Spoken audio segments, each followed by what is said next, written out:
Në rrugën kryesore të një qyteti të vogël në shtetin e Vermontit, ndodhej një lokal që të gjithë e quanin Sunny Diner.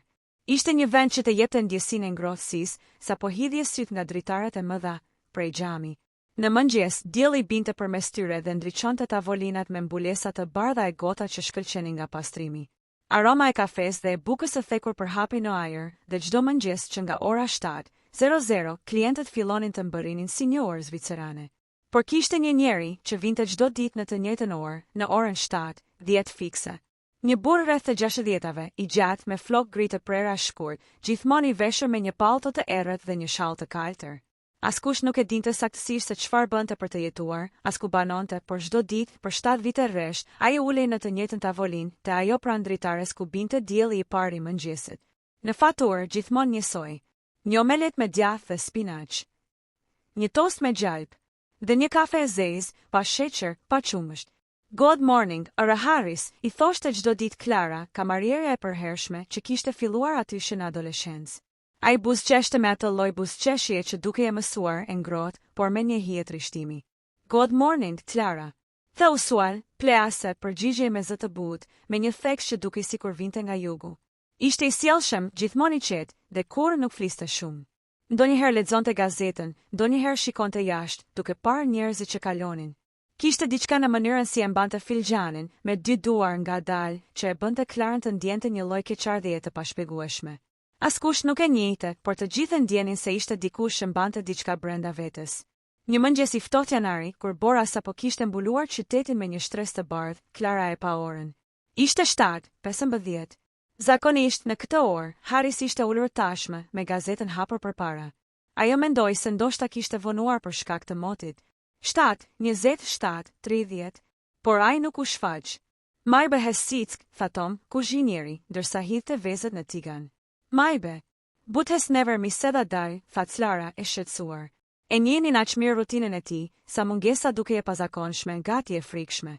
Kur ora shkoi 8:00, ajo vuri re që gazeta e ditës kishte ardhur, e vendosur si gjithmonë në kutinë afër hyrjes. Dhe aty, e mbështjell me shirit gome, brenda ishte një kopje me njollë të lehtë kafeje. Clara e mori, e hapi pa ndonjë arsye të qartë, ndoshta nga zakoni. Në faqen e tretë, një lajm i vogël i zuri syt. Një burr 62 vjeçar, i gjetur pa ndjenja në rrugën Maple Street, dyshohet për arrest kardiak. Hetimet vazhdojnë. Nuk janë bërë ende publike detajet e identitetit. Clara ndjeu një therrje të ftohtë në gjoks. Maple Street ishte vetëm 3 bloshe më larg. Për disa sekonda, ajo qëndroi me gazetën në dorë, duke ndier një parandjenje që se kishte ndier kurrë më parë. Të nesërmen, asgjë s'kishte ndryshuar, përveç një boshllëku. Tavolina e zakonshme ishte bosh.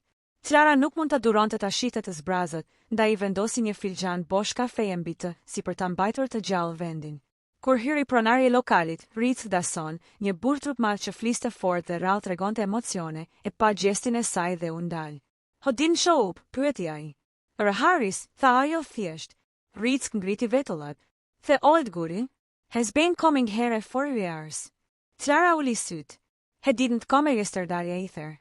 Të dy heshtën për një moment. Në atë qetësi, dëgjoi vetëm trokitja e filxhanëve dhe zhurma e lehtë e përzierjes së qumshtit. Pastaj Ritz, që normalisht ishte praktik dhe I ftohtë, tha diçka që Klarën e la pa fjalë. "Maybe should find out what happened." Në mbrëmje, pas orarit, Klara mori makinën e saj të vjetër Chevrolet dhe u drejtua për nga Maple Street. Ishte një rrugë e qetë me shtëpi të vogla druri, shumica me veranda dhe një pemë në obor. Ajo ndaloi pranë një makine policie që ishte parkuar përballë një ndërtese të vjetër dykatëshe. Në derë ishte një tabelë, for rent. Ajo pyeti një grua që po ecte me qen. "Ecësuese me, do knohuse të olive there?" Gruaja, një zonjë me pallto gri, ngriti syt. "Yes, there are someone living there alone." "Çujetone. I think he's name us Harris, or something like that." Clara ndjeu sikur diçka I u shtrëngua në fyt. "Do knohat hapene to him?" Ambulancet samet o dari sago. Thërsajt e din në maket. Fjalët e fundit ranë mbi të si një goditje e butë por shkatëruese. Clara qëndroi disa sekonda pa folur, pastaj falenderoi dhe u kthye ngadalë në makinë. Në sytë e saj filluan të mblidheshin lotë që I rrëshitën pa zë. Ajo e njihte aq pak atë burr, por çdo mëngjes për 7 vite ai kishte qenë pjesë e përditshmërisë së saj. Dhe tani, boshllëku dukej real I ftohtë. Të nesërmen, ajo vendosi një lule të vogël mbi tavolinën e tij. Klientët që hynin filluan të pyesnin pse. O, Haris pas said, shpjegonte ajo me zë të butë. Shumë njerëz që e kishin para të çdo ditë, pa e njohur kur, ndaluan për pak, ndoshta për herë të parë duke menduar për të. Por historia nuk mbaroi këtu. Një javë më vonë, një zarf i vogël mbërriti në Sunny Diner. Ishte i adresuar për Clara Johnson, the aitres who never forgot my coffee. Ajo ngriti kokën e tronditur. Shkrimi i dorës ishte i njohur, me gjerma të mëdha dhe të pastra. E hapi me duar që i dridheshin. Brenda ishte një letër dhe një çek. Në letër shkruhej: Clara, nëse po lexon këtë, do të thotë se unë nuk do të kthehem më në tavolinën time të zakonshme. Kam qenë vetëm për një kohë të gjatë. Vitet e fundit, ti ishe personi i parë që më përshëndeste çdo mëngjes. Më bëje të ndihesha si njeri sërish. Kjo kafene ishte shtëpia ime e vetme. Në sirtarin e dytë të tavolinës, si me në apartament, do të gjesh një kuti druri. Të lutem, merre ti. Aty është gjithçka që kam mbajtur më të çmuar. Me gjithë zemrën time. Daniel Haris. Lotët e Clarës ranë mbi letrën që e mbante fort me duar. Ricku afrua pranë saj, pa kuptuar çfarë po ndodhte. Ajo ja tregoi zarfin, pa mundur të fliste. Në atë moment, lokali u mbush me një qetësi të thellë. Të gjithë e ndjenë se po ndodhte diçka e jashtëzakonshme, një ndjenjë që s'mund të përshkruhej, vetëm të ndjeje në zemër. Në mbrëmje, Clara shkoi sërish te apartamenti i Harisit. Policia tashmë e kishte mbyllur dosjen dhe kishte lejuar që sendet e tij personale të shpërndaheshin sipas testamentit të zgjetur në zarf. Në tavolinën e përmendur, ajo gjeti një kuti të vjetër druri me inicialet H të gdhendura sipër. Brenda kishte fotografi të një vajze të vogël, një unas floriri dhe një letër tjetër. Letra ishte e zverdhur me data të viteve 90. Babai im i dashur. Nëse ndonjëherë vendos të më kërkosh, unë jam në Portland me mamin. Kam 7 vjeç tani dhe dua që të dishe të dua ende, edhe pse mami thot që nuk do të kthehesh. Emilu.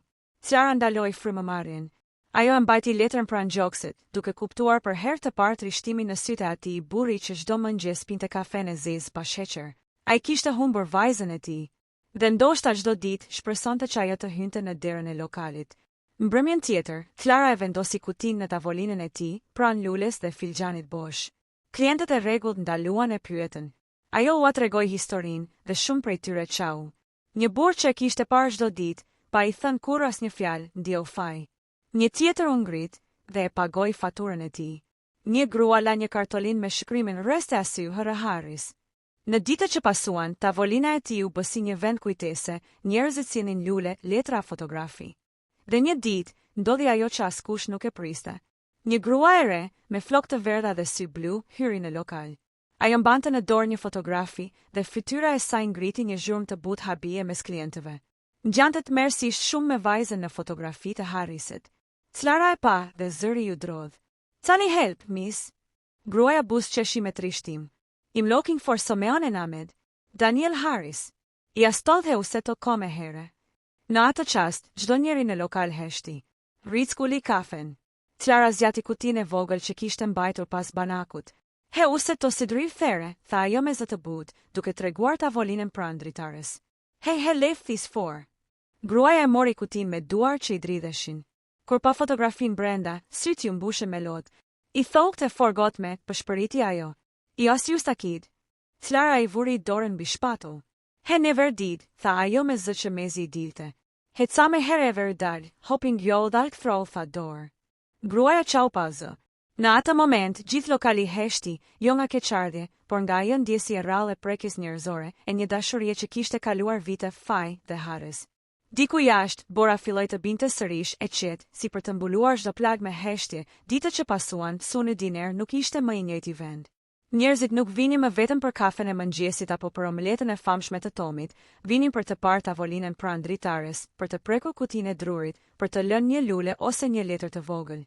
Emri i Daniel Haris ishte kthyer në një simbol të ngrohtësisë dhe kujtimit në atë qytet të vogël, si një kujtesë se çdo fytyrë e qetë që sheh çdo ditë mund të fshehë një histori që se imagjinon dot.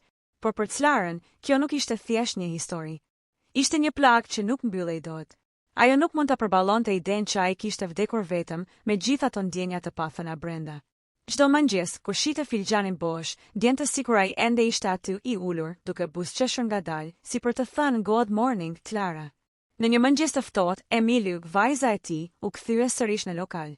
Kishte ardhur nga Portland, pas 20 vitesh që se kishte parë babajnë e saj.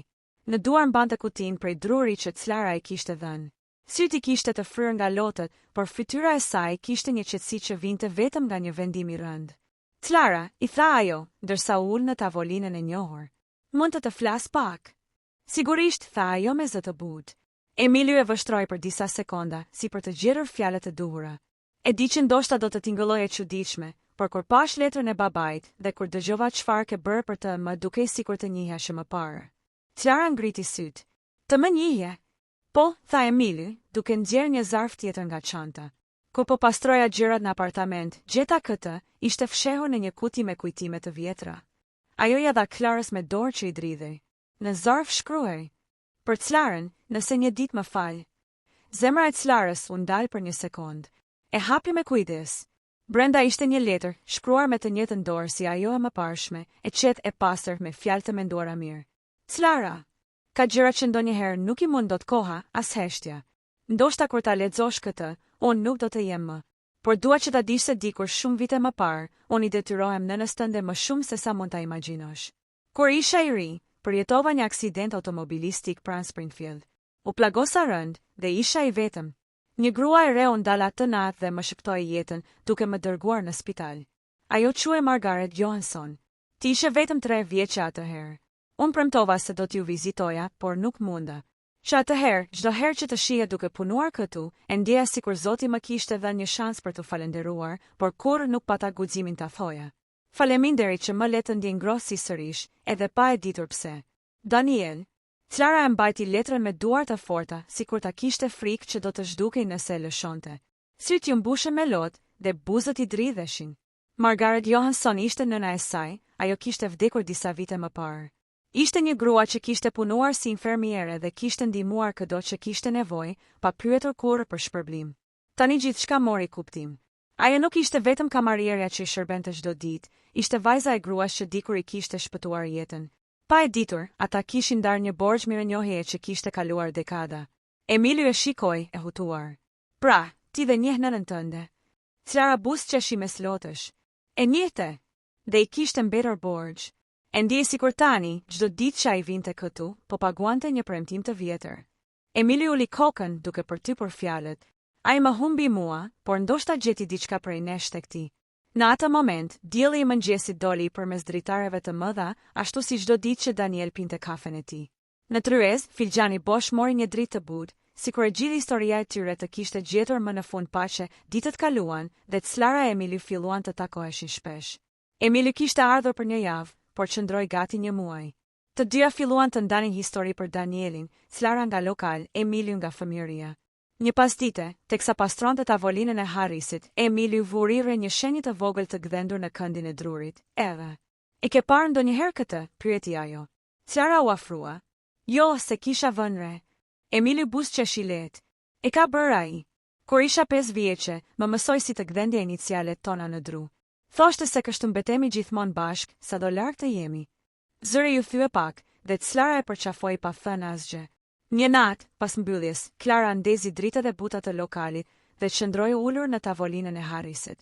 Ngjori letrat e tij, kutin dhe një album që Emiliu i kishte lënë për t'ia mbajtur përkohësisht. Në faqe kishte foto nga fëmijëria e Emiliut, nga koha kur Daniel ishte i ri, në uniformën e tij ushtarake, me një buzëqeshje që i ngjante shumë asaj të vajzës së tij. Në fund të albumit ishte një faqe bosh. Clara mori një fotografi të tavolinës së sotme, me lulen, filxhanin dhe kutin, dhe e vendosi aty. Nën të shkroi: për Daniel Harris, njeriu që nuk u harrua kur. Në atë çast, dera u hap ngadalë. Ishte Rick, pronari. A je ende këtu? Pyeti ai. Clara e pa me një buzëqeshje të butë. Po mbill diçka që s'kishte mbaruar dot. Ai e pa tavolinën dhe pshërtiu. E di, Clara, prej kur ai iku, ky vend duket më ndryshe. Por në një farë mënyre, më duket sikur ai ende është këtu. Clara uli syt nga filxhani. Mbase është një mëngjes pranvere, po thuaj 3 muaj më vonë, Emiliu u kthye sërish në qytet. Këtë herë, mbante me vete një dosje me dokumente dhe një zarf për Clarën. Kam vendosur të bëj diçka, tha ajo, ndërsa e uli zarf në tavolinë.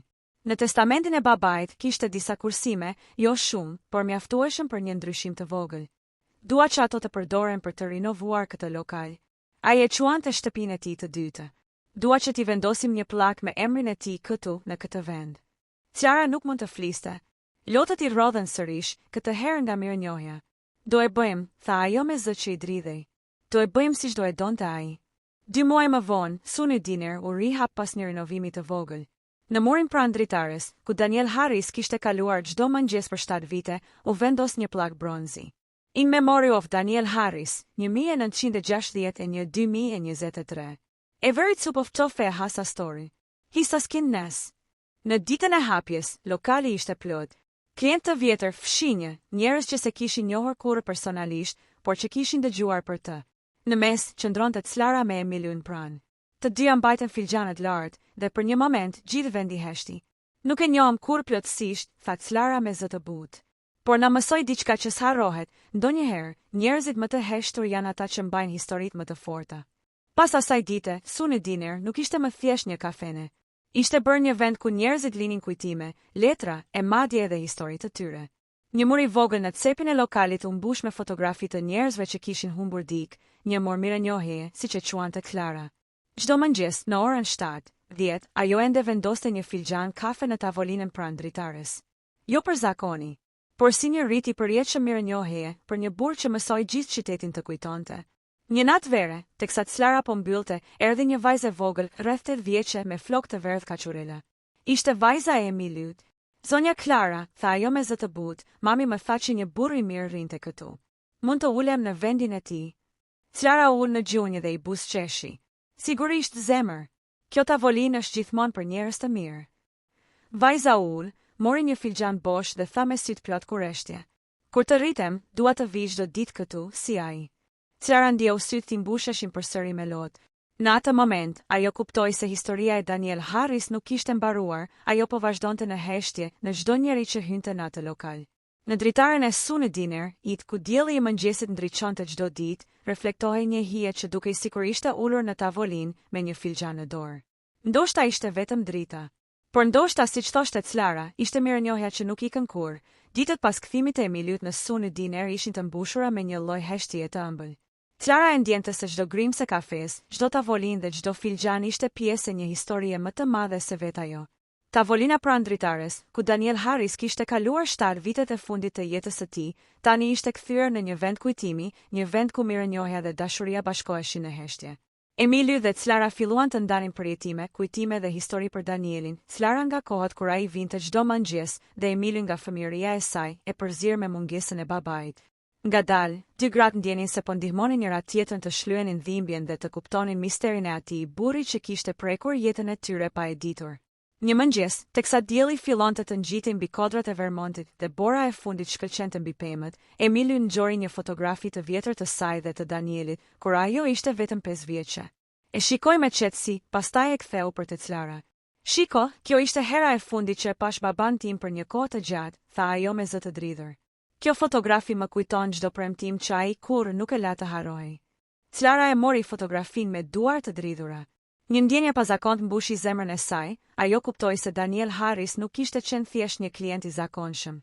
Ai kishte qenë dikush që mbante brenda vetes dhimbje dhe shpresë njëkohësisht, dhe çdo mëngjes që vinte te Suni Diner, ai kërkonte një lloj ngushëllimi, një shenjë që jeta vazhdonte pavarësisht humbjes.